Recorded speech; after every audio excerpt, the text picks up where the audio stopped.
2011 ISBN 9788578,273,743, translated by Thomas Barsinski. Portugal Livros do Brasil, 2005 ISBN 9789723827514. Editorial Presenca, 2011 ISBN 978-923-23-4537-8.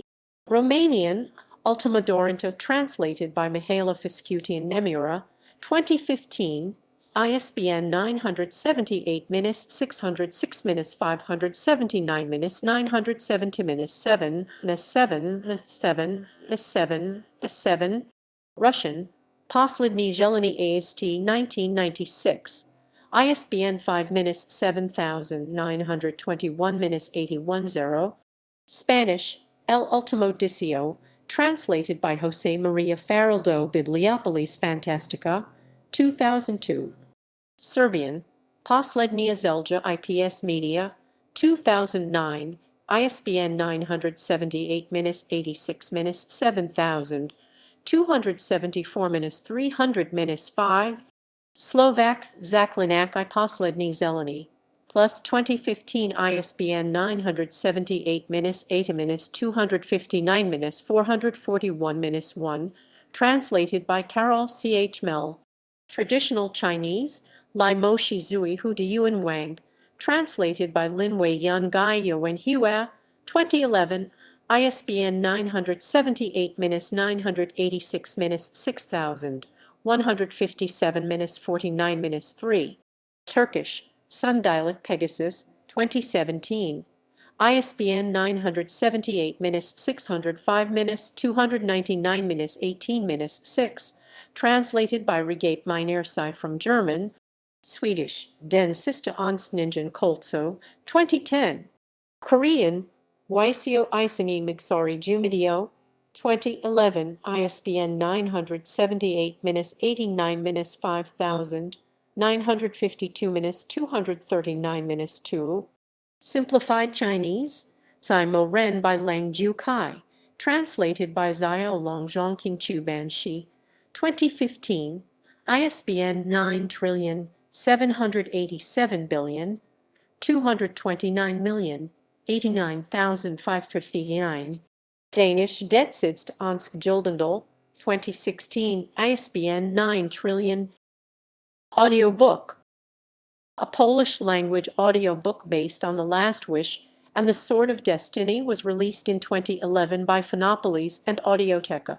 PL. The Last Wish, lasting about 12 hours, was voiced by 52 actors, including Krzysztof Banasik as Geralt, Anna Durasowska as Yennefer. Influences. The Last Wish contains many references to classic fairy tales. For example, the law of surprise mirrors a similar law established in the fairy tale Rumpelstiltskin, as popularized by the Brothers Grimm in 1812.